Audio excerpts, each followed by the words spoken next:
n'est-ce pas une équipe qui gagne buñ la woowee nga naan yii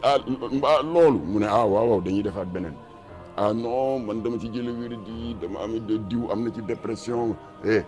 boo ñëwul ma génn vidéo yi donc instrument de chantage la ñi bañ daal di résister naar yi génn vidéo yi ñi nangu seen vidéo kenn génn ko moo tax am na yeneen vidéo yu war a génn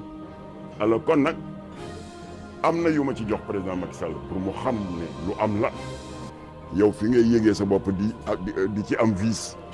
mooy ngay wàcce sa ay nefere jox ko sa moroomu doomu aadama mu di ko lekk kenn xalatu ko nii ngeen jommee nii Jamra jommi président Macky Sall noonu la jommee nii la def di ma déglu 2 heures de temps jusqu'à 23 heures alors ci gàttal am na matuwaay yu mu jël yu ferme yu niroog matuwaay yu mu jëloon en 2012-2013 bi Jamra alerté ba le ministre des affaires étrangères recevoir ma yàlla na ko yàlla yërëm mu di Me Alioune Badara Cissé ci la ñu demoon nag ba gis ne ndekete trafic de migrants bi kenn warul condamné xale yi ndax jom moo leen tax a jóg ak uti teraanga bitim réew ngir teral seen njaboot ñu gis ne ndekete dañu nekk victime d'un réseau de trafic de migrants ndax xam ngeen ne bi Kadhafi daanoo la Libye était devenue une sorte de passoire fa la migrants yi daan jaarale seeni clients jaar Méditerranée dugg Europe looloo ko waraloon waaye nag dañ leen doon jaay France 24 qui est crédible quand même wane na benn séance de waxaale selon les nationalités bu ñu paree naar bi fay dugal ci otoom yóbbu di leen liggéeyloo ay toolu mboq ki toolu dugub alors bii c'est 10 000 fois plus grave parce que am na ñu ci ñàkk seen bakkan ndax dañ leen di defloo ci xeetu ñaawteef loo xam ne foo ko natt weesu na ko jigéen ñi ci jële ay remords ay rëccu ay cauchemar di tiit di yuuxu guddi nga xam nga rek ku ñu lekkaloo ay nefere doomu aadama doo ko xalaat ba am na ci ougandaise bu tëb xaru ñàkk bakkan kon nag balaa ñoo xaar ba musiba di dal suñu compatriote moo taxoon ñun ñu alerté bu ñu alerté nag c'est pas pour tappalekat yi demal seen bopp di fa lekk xaalis di ñëw di defar di daw ak i Mercedes ak i Pajero di yëkkati R+2 yóbbu sa papa màkk yóbbu sa baay màkk di romb di xoggaliku ñooñu am na ci ay influenceuses benn animatrice télé benn animatrice rajo ñaari rappeur ak 11 miss ñooñu itteeluñu ñooñu ay say-say lañu c'est des complices lekk sa xaalis ñëw di xoggaliku mën ngaa xoggaliku waaye du ci kanamu Jamra de xam nañ leen te xam nañ na ngeen amee xaalis donc loolu ñu nag président Macky Sall dañ ko dégager teg ne daal di accès suñu waxtaan ci victime yi mooy xale yi góorgóorlu ba am seen i diplôme ba am seen i lijaasa doon uti fu ñu daane seen doole dajeek ay saay-saay ñu boole leen ak ay naar yu saay-saay ñu di leen jëfandikoo ci anam boo xam ne ngor bugg ko diine bugg bi ci alors bi mu ko defee nag nee naa président Macky Sall am naa information yu ma war a jot su ma ko jotee on reprend contact mu ne ma d'accord donc ba ñu tàggoo à 23h lundi le 9 le lendemain rek ma jot si suñu partenaire parce que am nañ partenaire yu fa ne du ma joxe seen adresse du ma joxe seen tout pour des raisons de sécurité ñu daal di am 5 ci diggante bi ñu programmé conférence de presse bi Jamra amaat beneen contact bu dal suñu xel mooy ndeyi mbill gi woo na ma muy ki fi toogal Dubaï ambassade du Émirats arabes mu ngi ko jaarale ci son chargé d'affaires son conseiller chargé des affaires politiques et économiques kontaan na ci gëstu bi Jamra def leeral na ma ni te waxuma ko ca dama ko fàtte wax ci conférence de presse bi seen scoop la ña fa dem def seen caay-caay lekk seen xaalis lekk ay cabinet naar teg gàcc seen réew teg gàcc seen bopp xajamal les relations entre nos deux pays xam nga lu ma wax ñun joxuñu leen visa kon une question se pose comment naka lañ def ba dugg xam nga lu ma wax visa électronique la ñu dem ma ne ko luy loolu mu ne ma dafa mel ni rek les voyagistes privés yi organisé aji Makka xam nga chaque pèlerin doo dem ambassade di fa rang des milliers léegi voyagistes yi dès l'instant que État agréé na leen ñoom dañuy am contact ak les autorités des affaires étrangères de l'Arabie Saoudite ñooñu def yi ñuy def yónnee leen ay visa électronique mais noonu lay demee kon ñii dem foofa def seen caay-caay dañu dem sous un couvert officiel xam nga un ministère booy yebal say cadre en mission Arabie Saoudite Makka Dubaï Allemagne feneen ministère bi moo lay jël en charge defal la ordre de mission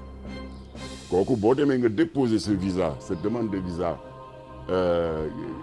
Émirats arabes mais dama bëgg a dem Dubaï je suis un cadre du ministère sangam dañ la koy defal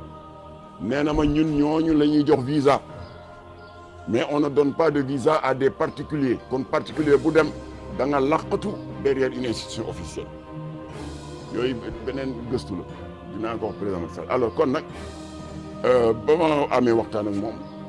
boole ko ak waxtaan bi ma am ak Macky Sall sama xel dal rawatina am nañu léegi 12 contacts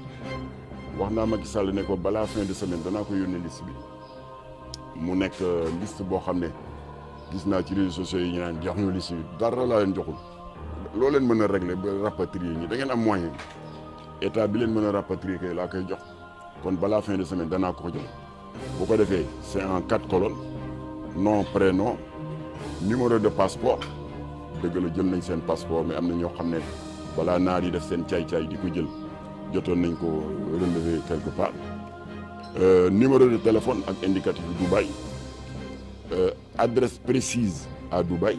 ak seen adresse au Sénégal su ko Macky Sall la jotee ñi amul passeport dinañ leen defal sauf-conduit diplomatique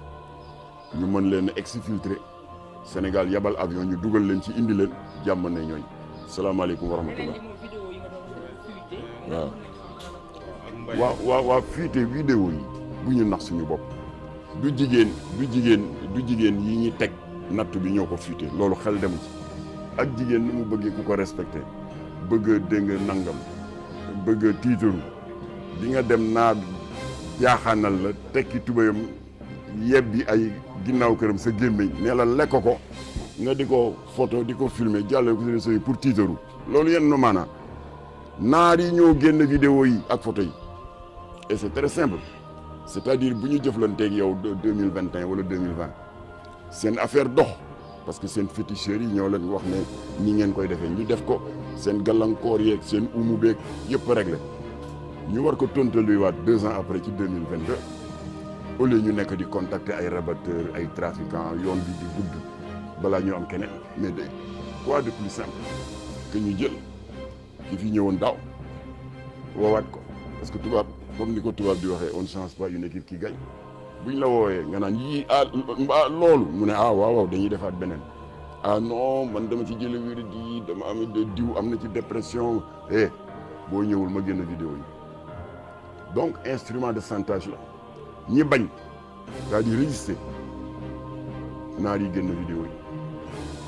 yi ñi nangu seen vidéo kenn génn ko moo tax am na yeneen vidéo yu war a génn alors kon nag am na yu ma ci jox président Macky Sall pour mu xam ne lu am la kon nag vidéo yi génn bàyyi leen di xas jigéen ñi ñu naan dem ba kii di fa ñu def yu bon yi yow la neex c'est des victimes dañ leen chantage naar yee ko génne waaw moo tax nag dans tout ça quoi de plus simple nga bañ ci dugg ndax man je sais de quoi je parle j'étais chef du service informatique du CES pendant 19 ans jóge fa nekk président de conseil d'administration 5 ans du 24 ans 24 ans may yëngatu dans les nouvelles technologies de l'information et de la communication yéen jigéen ñi laay waxal vidéo yooyu ak photo yi naar yi génn yu bon yooyu serveur informatique ya mu ne muy YouTube Instagram Facebook et autres dañu am durée de vie de 30 ans alors imaginez nga dem ba màgg ba màgget sa doom dem ba nekk adulte nga am yi sët benn moromam bu mën a tooñ ñëw génn affaire bi ne ko yow yéen di tiitaru seen étage bi R+2 ak Mercedes bi sa papa jënd nga yóbbu sa yaay màkk tout ça daal di yóbbu sa yaay màkk xam nañ fu mu jóge mu ne lan ngay wax ni mu ne ko sa maama ngi nii da daan ngeen bal ma kaddu gi da daan lekk puubu naara mais xale boobu loolu kooku bu ko xale boobu bu ñu wax loolu choc bi mën na dem ba xaru. kon nag